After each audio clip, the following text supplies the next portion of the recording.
So সাফের official logo আজকে reveal হয়ে গেছে and yes Bangladesh will host the SAFF championship 2026। South এশিয়ার বিশ্বকাপ খেতো এই টুর্নামেন্টটা মাত্র একবারই আমরা চ্যাম্পিয়ন হয়েছি, সেটা আবার 2003 সালে। এন্ড এইবারও আমাদের সামনে খুব বড় রকমের একটা সুযোগ আছে এবং আমরা প্রত্যাশা করতে পারি এবার আমরাই চ্যাম্পিয়ন হব। এবং এই বিষয় নিয়ে আমাদের আশা প্রত্যাশা আলোচনা সমালোচনা সবকিছু একসাথে। টুর্নামেন্টটা নভেম্বর মাসের 4 থেকে 17 তারিখ পর্যন্ত ঢাকা ন্যাশনাল স্টেডিয়ামই অনুষ্ঠিত হবে। এর আগে অনেক কথাবার্তা চলতেছিল যে হয়তোবা সিলেট জেলা স্টেডিয়াম এবং Bashundhara kings stadium Dhaka national স্টেডিয়ামের সাথে যুক্ত হবে, কিন্তু অফিসিয়ালি কোনো রকমের কোনো ধরনের নিউজ বের হয় নাই, শুধু ঢাকা ন্যাশনাল স্টেডিয়ামটাই হোস্ট করবে। আর সবচেয়ে আপসেটের বিষয় হলো ভাই, যে সময় নিউজটা শুনছিলাম যে সিলেট জেলা স্টেডিয়ামে অনুষ্ঠিত হবে, তখন আমি ভাই খুব খুশি হয়েছিলাম, কারণ ভাবছিলাম যে সিলেট আল্ট্রাসের সাথে নিয়ে হচ্ছে সিলেটে মানে একটা মানে খুব বড় রকমের ফাটাফাটি করে এলাম।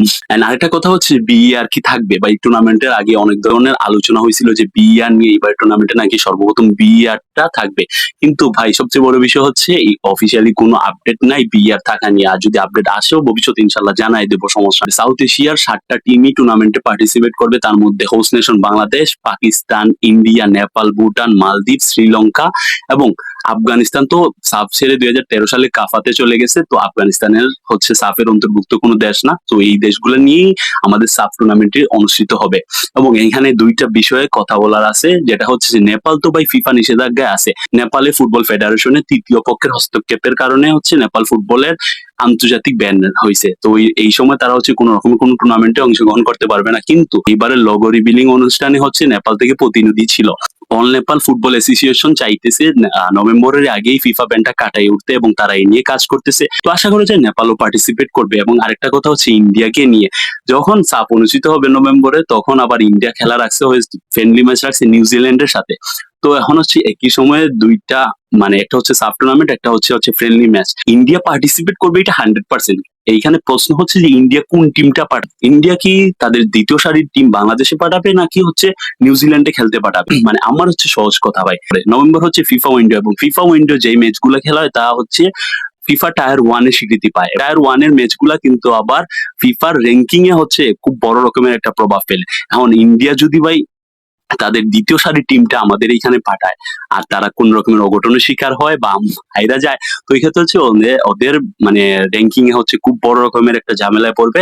এন্ড সামনে হচ্ছে ওয়ার্ল্ড কাপ হচ্ছে কোয়ালিফাইড থাকবে, তো ওয়ার্ল্ড কাপ কোয়ালিফায়ারে ওরা একটা বড় রকমের ঝামেলার সম্মুখীন হবে। এখন সবচেয়ে বড় প্রশ্ন হচ্ছে এই টুর্নামেন্টটি থেকে আমাদের পাওয়ার কি আছে? বা এই টুর্নামেন্ট থেকে আমাদের সবই পাওয়ার আছে ভাই, হারানোর কিছু নাই। আমাদের যেই ফুটবলের নবজাগরণ শুরু হয়েছে হামজা চৌধুরী আসার মাধ্যমে, এই নবজাগরণটা ধরে রাখতে হইলে ভাই আমাদের সাব চ্যাম্পিয়নশিপ জিততে হবে এবং এটা 100% জিতেই লাগবে। এটাই আমাদের সবচেয়ে বড় চাওয়া পাওয়া হওয়া উচিত এই টুর্নামেন্টে। এই টুর্নামেন্টটা হোস্ট করতেছি, যেখানে প্রায় 26টা স্পন্সর আমাদেরকে স্পন্সর করতেছে এই টুর্নামেন্ট। 26টা স্পন্সর প্লাস হচ্ছে 25,000 দর্শকের সামনে হোম অ্যাডভান্টেজ নিয়ে আমরা খেলবো। তার উপরে হচ্ছে আমাদের টিমটা হচ্ছে এই মুহূর্তে আগামী 25-30 বছর যেই টিম ছিল সবচেয়ে ভালো টিম হচ্ছে এই বছরে আমাদের। মানে আপনি যদি দেখেন আমাদের টিমে Leicester city premier league FA cup winner Hamza Chowdhury আছে, আমাদের এখানে প্রিমিয়ার লিগের ফুলহামের ফারহান আলী ওয়াহিদ আছে। হ্যাঁ ভাই, ওর কাগজপত্রের কাজ শেষ, ও চলে আসতেছে নভেম্বরে। দেন হচ্ছে আপনি যদি দেখেন জায়ান হাকিম অলরেডি ছাড়পত্র পাইয়া দিছে, ফিফা থেকে ছাড়পত্র পাইছে, এনওসি পাইছে, ও আসতেছে ভাই। সুকি জাপানিজ প্লেয়ার, ওর কাজ কার্যক্রম চলতেছে। এবং আমাদের পাইপলাইনে হামজা হামজা আছে, তারেক কাজী আছে, স্বামী সুম আছে, ফাহমিদুল আছে, জায়ান আছে, মানে অনেক প্লেয়ার এভেলেবেল আছে। এই টিম নিয়ে যদি আমরা সাব চ্যাম্পিয়নশিপ না জিততে পারি তাহলে ভাই এশিয়ান লেভেলে কম্পিট করা আমাদের দ্বারা সম্ভব হবে না। এবারের টুর্নামেন্টে বাংলাদেশের কথা তো বললাম ভাই, কিন্তু অপোনেন্ট হিসাবে আপনি কারে পাইতে চলতেছেন? ইন্ডিয়া তো আছেই আমাদের রাইভাল। তো এইবারের টুর্নামেন্টে one of the most dark horse হইতেছে শ্রীলঙ্কা। ভাই শ্রীলঙ্কার যে প্লেয়ার, ভাই আপনি কান্ট ইমাজিন। আপনি দেখেন আমাদের ওভারসিজ বা হচ্ছে অরিজিন প্লেয়ার আমরা কয়টা খেলাইতেছি? 6-7টা আছে, যেটা হচ্ছে 3-4টা আমরা হচ্ছে স্টার্টিং 11-এ খেলাইতেছি। আর শ্রীলঙ্কাতে আপনার ওভারসিজ প্লেয়ার প্রায় সব কয়টাই পাই 8টা থেকে 10টা ওভারসিজ প্লেয়ার। শুধুমাত্র ওই যে সুজন পেরেরা গোলকিপার, ও ছাড়া মোটামুটি সবাই ওভারসিজ প্লেয়ার বা হচ্ছে আপনার অরিজিন প্লেয়ার। শ্রীলঙ্কা কোনো একটা অঘটন ঘটায় ফেলতে পারে ভাই। আপনি কমেন্টে জানান যে আপনার কাছে মোস্ট ফেভারিট টিম কোনটা, ডার্ক হর্স কোনটা এবং চ্যাম্পিয়ন দাবিদার কোনটা, এটা আপনি একটু কমেন্টে জানাই দিয়েন আমারে। আমার কাছে তো মনে হয় ভাই Bangladesh champion, favourite India, and হচ্ছে ডার্ক হর্স হচ্ছে শ্রীলঙ্কা।